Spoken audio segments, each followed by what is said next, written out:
نئے ملازمین کے لیے کنٹریبیوٹری پینشن اسکیم متعارف کرانا، جس میں حکومت کی کنٹریبیوشن ہر ماہ ادا کی جائے گی۔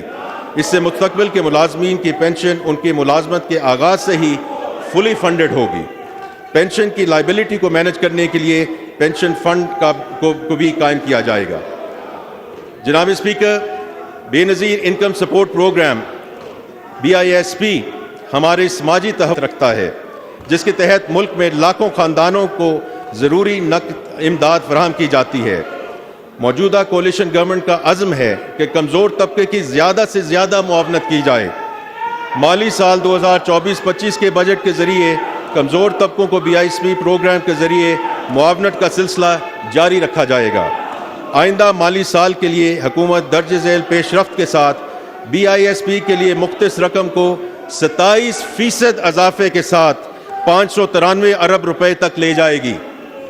کفالت پروگرام کے تحت مستفید ہونے والے افراد کی موجودہ تعداد کو 9.3 ملین سے بڑھا کر 10 ملین کیا جائے گا۔ ان خاندانوں کو مہنگائی کے اثرات سے محفوظ رکھنے کے لیے کیش ٹرانسفرز میں بھی اضافہ کیا جائے گا۔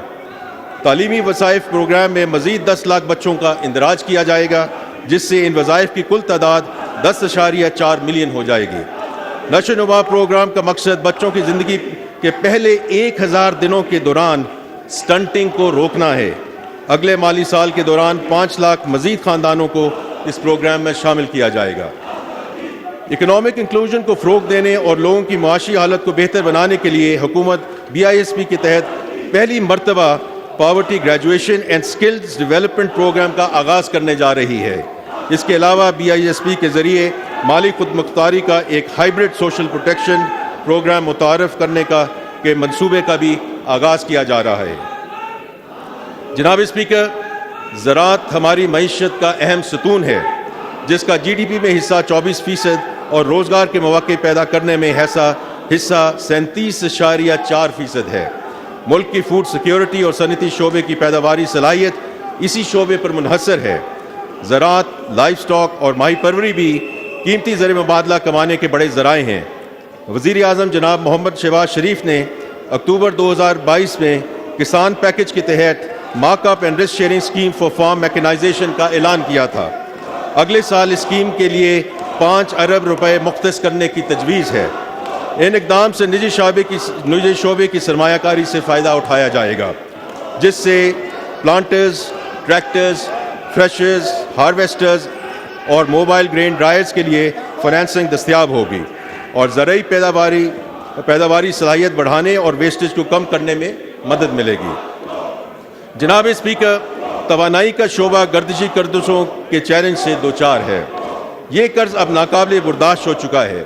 پاور سیکٹر کی پیچیدگیوں کا حل بلا شبہ مشکل ہے، کیونکہ بجلی پیدا کرنے سے لے کر ٹرانسمیشن اینڈ ڈسٹریبیوشن تک ہر سطح کی اپنی ڈائنامکس ہیں اور ہر سطح پر مشکلات پائی جاتی ہیں۔ میں یہ بتانا چاہتا ہوں کہ حکومت اس شعبے میں کورس کریکشن اور ان مشکلات کو حل کرنے کے لیے کبھی اتنی پرعزم نہیں تھی۔ موجودہ مالی سال کے دوران بجلی کی تقسیم کو بہتر بنانے کے لیے کئی اقدامات کیے گئے اور ان اقدامات کے نتیجے میں ہمیں امید ہے کہ سال کے اختتام تک سرکولر ڈیٹ سٹاک میں کوئی اضافہ نہیں ہوگا۔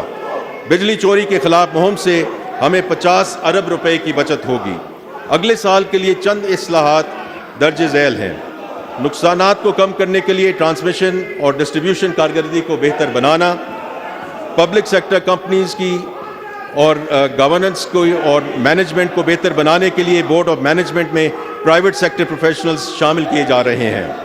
نو ڈسکوز اور جینکوز کی نجکاری کو تیز کرنے کا منصوبہ ہے۔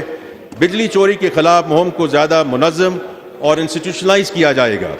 بجلی کی پیداوار کو مہنگے امپورٹڈ فیول کی بجائے رینیوبل انرجی یعنی ونڈ، سولر اور ہائیڈل پاور جنریشن کی طرف منتقل کرنا ہماری اولین ترجیح ہے۔ توانائی کے شعبے کے لیے ترقیاتی بجٹ میں 253 ارب روپے کی خطیب رقم بجٹ کی گئی ہے۔ اس شعبے کے اہم منصوبوں میں installation of asset performance management system اور ڈسٹریبیوشن ٹرانسفارمرز کے لیے 65 ارب روپے کی رقم تجویز کی گئی ہے۔ اس طرح الیکٹریسٹی ڈسٹریبیوشن ایفیشنسی کے منصوبے کے لیے 5 ارب روپے کی رقم مختص کی گئی ہے۔ جام شوروں میں 1200 megawatt coal power plant کے لیے 21 ارب روپے اور NTDC کے سسٹمز بہتری کے لیے 11 ارب روپے کی رقم تجویز کی گئی ہے۔ جناب اسپیکر، پانی کا شعبہ فوڈ سیکیورٹی، سستی بجلی کی پیداوار اور موسمیاتی تبدیلیوں سے نمٹنے کے حوالے سے انتہائی اہمیت کا حامل ہے۔ یہی وجہ ہے کہ اگلے مالی سال کے ترقیاتی بجٹ میں آبی وسائل کے لیے 206 ارب روپے مختص کیے گئے ہیں۔ یہ سرمایہ کاری پینے کے صاف پانی تک رسائی، زرعی پیداواری صلاحیت اور ہائیڈل پاور سے متعلقہ منصوبوں میں لگائی جائے گی۔ ان منصوبوں میں بہمن ڈیم ہائیڈرو پاور پروجیکٹ کے لیے 45 ارب روپے، دیامیر بھاشا ڈیم کے لیے 40 ارب روپے، چشمہ رائٹ بینک کینال کے لیے 18 ارب روپے اور بلوچستان میں فیڈر کینال کی ری ماڈلنگ کے لیے 10 ارب روپے مختص کرنے کی تجویز ہے۔ جناب اسپیکر، آئندہ مالی سال میں وفاقی حکومت IT سیکٹر پر خصوصی توجہ دے گی۔ IT سیکٹر میں ٹارگیٹڈ انویسٹمنٹ کے ذریعے کم مدت میں زیادہ منافع دینے کی